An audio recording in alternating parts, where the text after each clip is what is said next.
question of the roughly 60% of the Israeli population, of the Jewish population, which is from the Arab regimes. I'm not sure how that changes anything fundamental. I'm not sure how that factors into the issues of law and morality. Maybe if you want to clarify what you think I'm missing. You want to go back to... How did the way they were brought in, how their immigration went about, how did that affect anything? Because that plays there are issues that have been raised about how did the Jews from the Arab world come to Israel and whether they were expelled from the Arab countries. There's not much scholarship been written on it, but the evidence seems to show the main places from where the Jews came, namely Morocco, Iraq, Yemen. There's no evidence that there was an expulsion. In the case of Morocco, it was clearly not the case. If you read people like Avi Shleim, the Israeli historian at Oxford, who is an Iraqi Jew who left in 1948, he did a recent interview on the topic in the Israeli newspaper, and he said, well, it's clear the Iraqi Jews were not expelled. It's just not true. The Yemeni Jews, it's clearly they weren't expelled. But as I said, there's not much scholarship written on the topic, so I can't speak with any great authority on it. So you're saying that they weren't expelled at all? Well, no, I said that the main areas are Iraq, Morocco, Yemen, and in those cases there's no evidence of an expulsion. What about Ethiopia? Well, Ethiopia is the Falasha Jews, but that's much, much later. We're not talking about 1948. Okay. What was called Operation Exodus or Wings of whatever. That came, in the 1980s, I think. It was several thousand. There was no question of expulsion. There was a famine going on.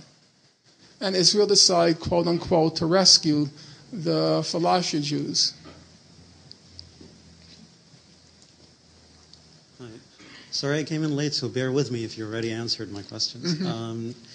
Are there any pointers of credible sources on the role of Stern gangs in 1948? And what happened to them after that, after 1948? Did they just assimilate into the civil society as citizens, or were they the seat of the IDF? No. What happened to them? No. There were what were called, at the time, right-wing Zionist groups, like what were called the Stern Gang, the Irgun. They didn't play a major role in the 1948 war.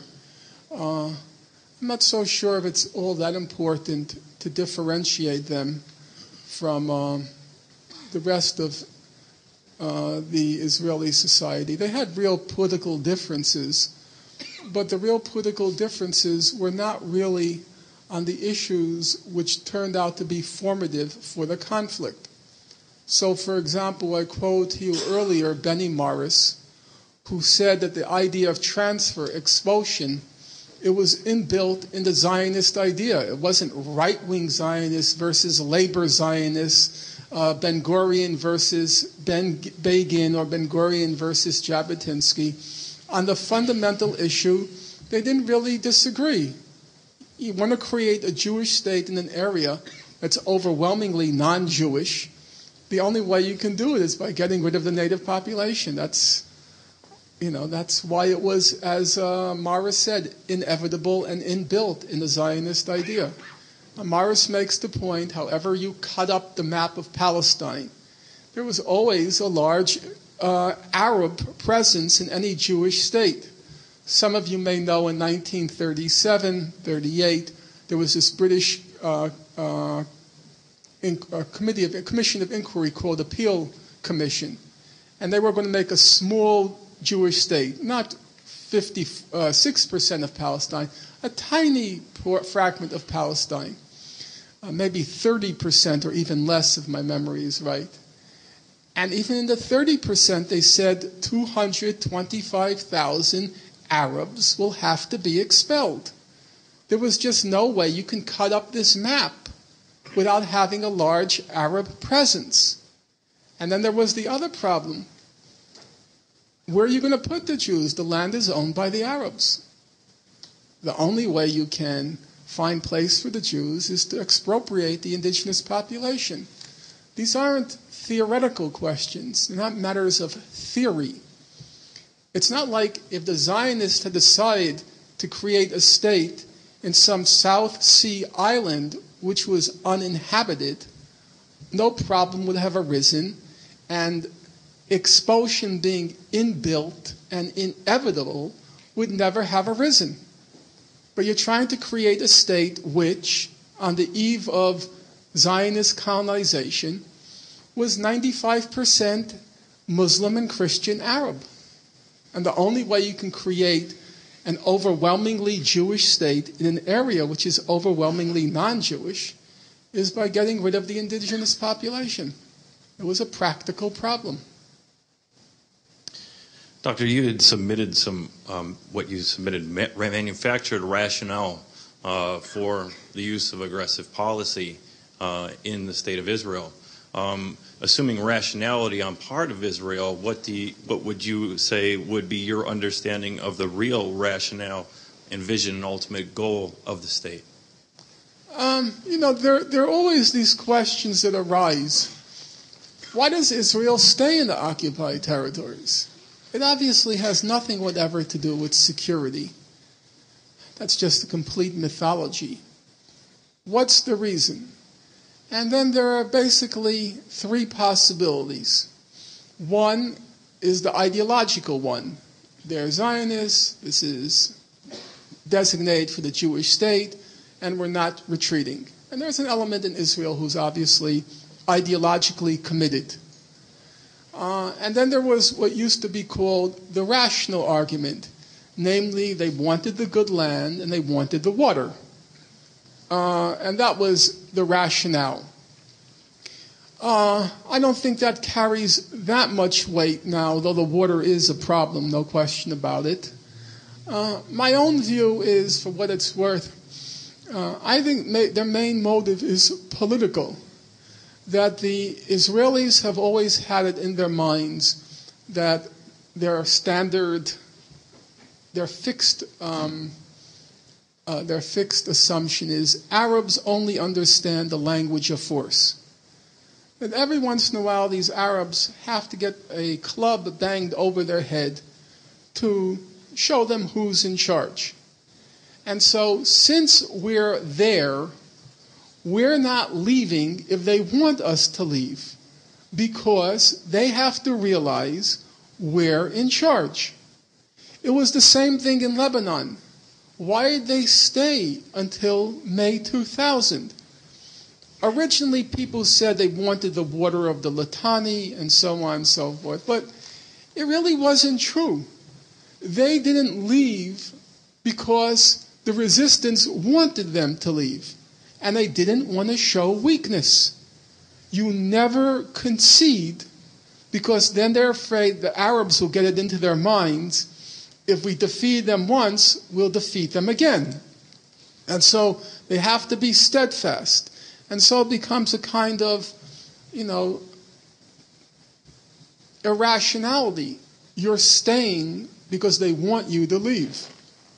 So I don't really think they have any big stakes in the West Bank. The security is, plainly preposterous. And the water and the land, yeah, they want the water and the land, sure.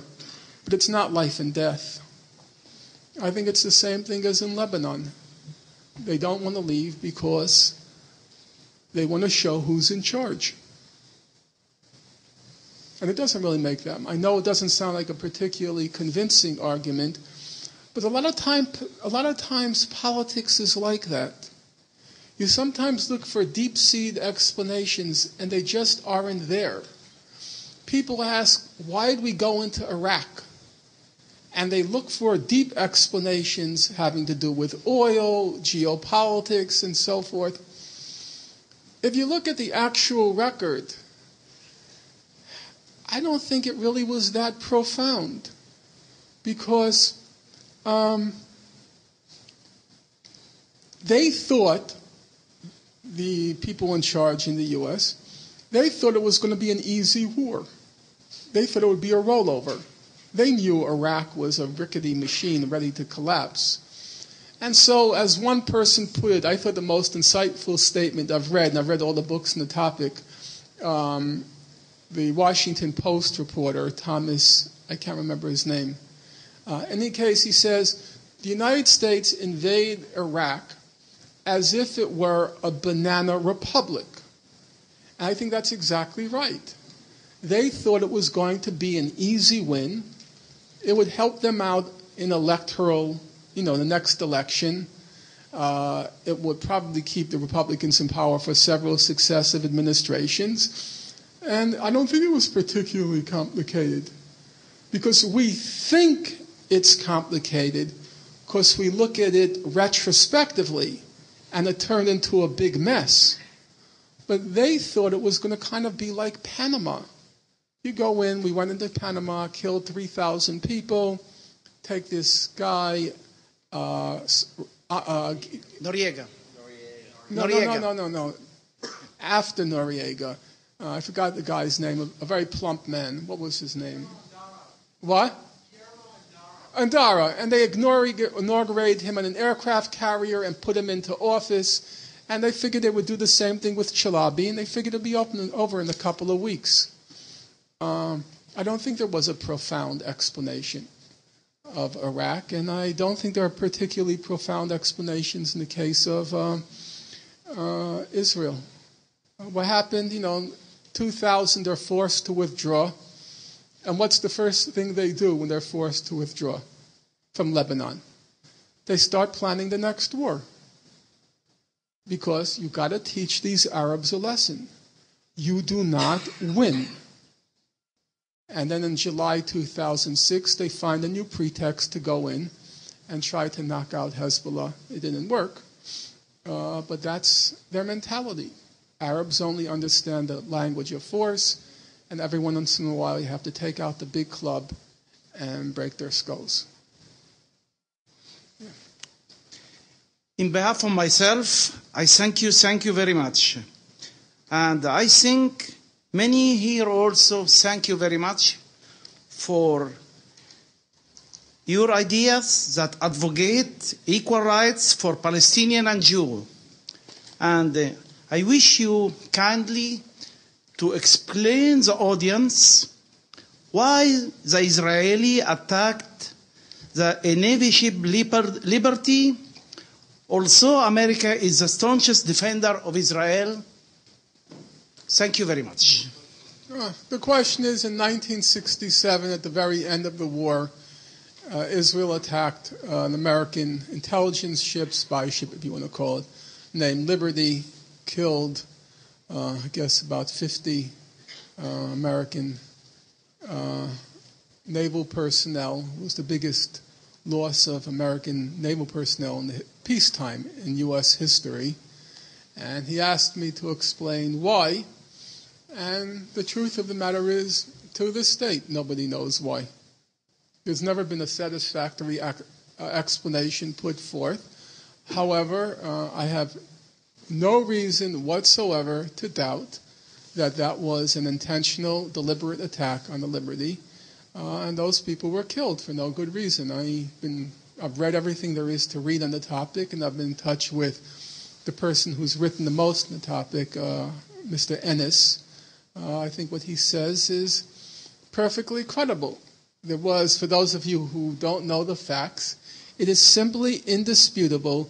There was a huge American flag on that ship.